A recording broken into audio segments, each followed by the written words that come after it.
Hello, everyone. Coach Tiffany here. So I haven't been on live on my coaching page in a little while because I've been posting most of them in my Deserving Women group. So if you are interested in getting more support and more of a sense of community in intuitive eating and self-care and health at any size, it's a great group, or at every size.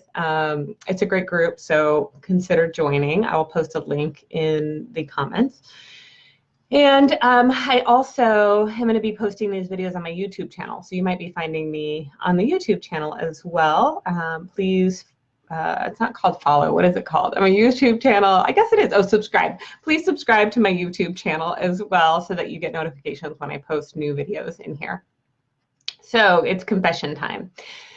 So many of you know that I am an intuitive eating coach, and so I help people heal their relationship with food using intuitive eating. That's my whole passion. But I do also have, so I have personally gone through the process of learning intuitive eating, healing my relationship with food, and yet I have health issues. And so I recently, my doctor recommended me to go on a short-term medical diet to see if it made a difference.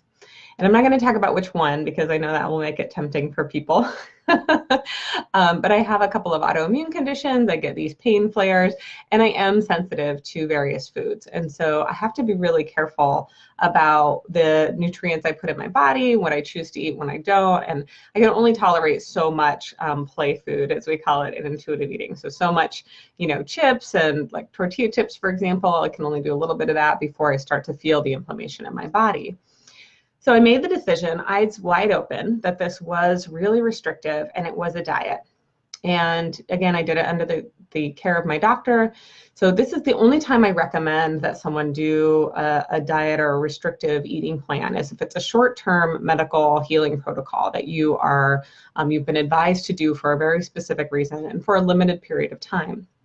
The problem is it's still eating restrictively. And so even if we have worked to heal our relationship with food, even if we know exactly, what will happen, right? Even if we understand the diet cycle. So the diet cycle is that we go on a diet, it's restrictive, right?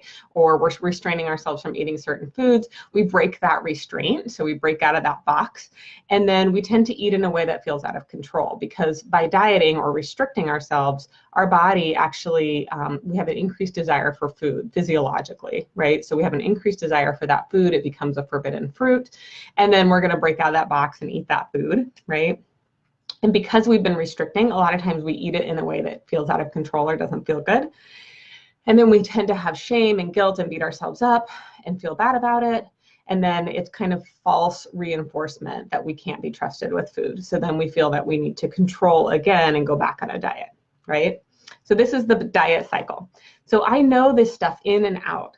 And again, I was doing it for all of the right reasons. I decided, based on what my doctor told me, based on my previous experiences with various foods causing me problems and pain, based on the fact that I was having a flare of my autoimmune condition and increased pain in my body. And I really wanted to address those things.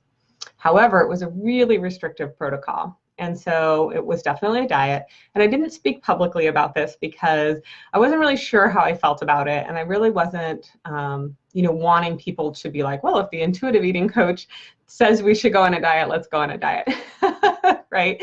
So of course, I don't think that it's right for everyone. And again, I explained when I think it's reasonable only in the case of short-term healing protocol, that your doctor has told you, or maybe avoiding foods that cause you pain or discomfort. So for example, I avoid gluten and eggs because they cause me, oh, hi, Suzanne just hopped on, hi there. They cause me to have pain. So I avoid those things, but it's a choice. So I don't look at that the same as doing a diet. However, this was definitely a diet. I think I did it in October or so. And it was really interesting because what I found is, yes, physically I felt better. I had more energy, less pain, because I was eating really low inflammation. And so it reduced the overall inflammation in my body. I was eating a ton of veggies. That felt really good. However, it was so restrictive that it was hard for me even to go and eat at a restaurant or even eat at like Whole Foods or New Seasons. One of the rules of this diet is to eat only food or only animal protein that's from grass-fed 100% pasture raised, sources, right? So I definitely couldn't eat. I could control that at my house, but I definitely couldn't eat protein out most of the time because it's hard to know what that source is. So it made it really hard. Basically, it was like eat some salad, with like olive oil and lemon juice or something anytime I wasn't at home. So super restrictive. Like I said, I did feel the positive effects, which was more energy, decreased pain. But I felt really, I felt like I was really being restricted and deprived. And so I made the decision to go off of the diet because it really wasn't working for my lifestyle, and I didn't feel like the benefits really were significant enough to make it worth it for me right now. And what happened? So I definitely, when I came off of the diet, I definitely noticed that I had an increased desire for the foods that I had been avoiding. So things like potato chips, and I don't do a lot of dairy because, again, pain, but, like coconut milk ice cream and chocolate and, kind of sweets or salty food. And I definitely noticed that my appetite was increased. So it was really interesting. So there's some studies that show that when you restrict food, I need to find this study. I think it's for up to a year afterwards, after restrictively eating, you're going to have an increase in the hormones that actually cause you to feel hungry. So you're going to have an increased desire for food physiologically. And then it also decreases the hormones that tell you that you're full. So my appetite kind of went through the roof.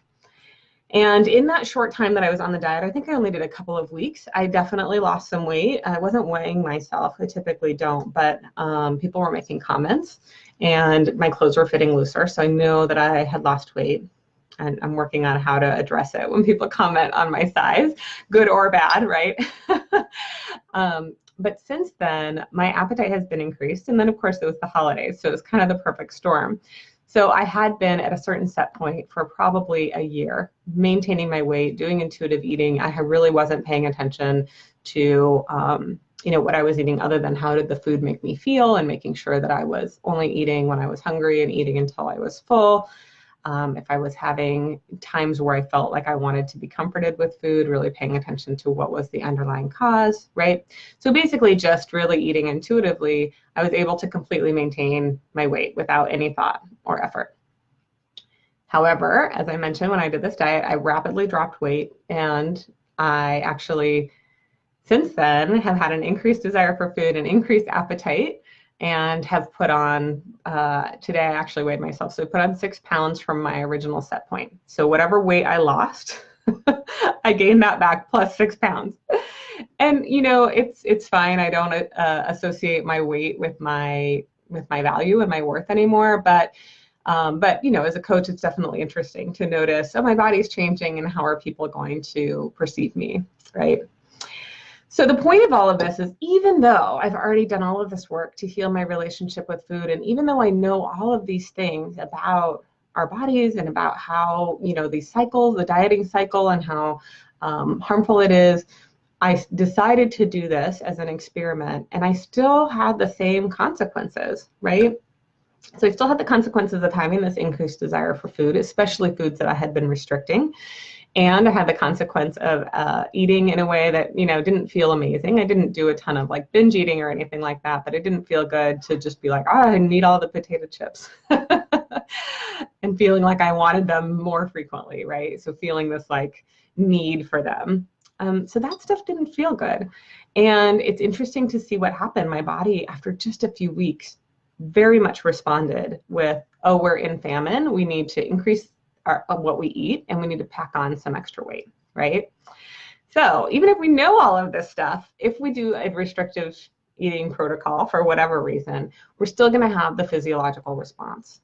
Regardless of our belief about it, it still causes those things to happen. So that's kind of my confession. That's been my experience recently. This last month, I have, and I still am having an increased desire for food, although it's starting to fizzle out. So that's the good news. And, and again, my weight has kind of stabilized. My clothes are a little bit more snug than I like them, but I do have some clothes that fit okay still, and I may end up getting some larger clothes just to be more comfortable. But the point of all of this is that it really isn't you, that diets really are broken and that they really do cause that cycle, regardless of your intentions. So what can I do instead?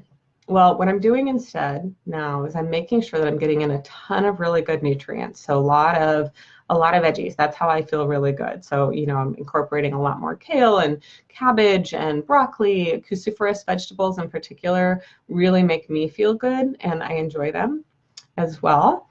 I've been making sure that I make a point of making veggies in a way that taste really good to me too. So I want them.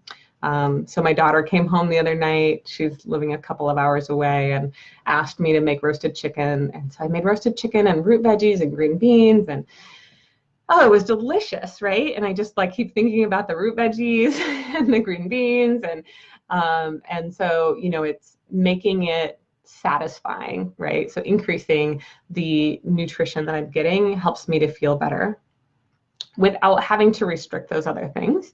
It also tends to fill me up so that I'm not as hungry for that other stuff, but I'm still allowing those things so that, I really don't feel like that forbidden fruit pull, and helping my body to kind of normalize after this experience of having some restriction.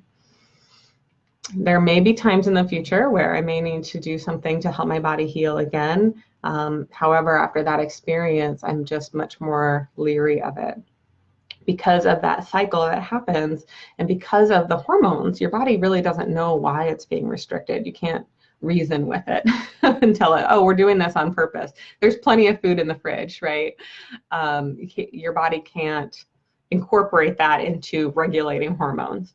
So the point is, I have experimented with it once again, and once again, it really didn't work, but I used it as a learning experience, and I didn't shame myself, and I didn't allow it to affect my value and my worth. And so that really reflects to me how much healing I've already done.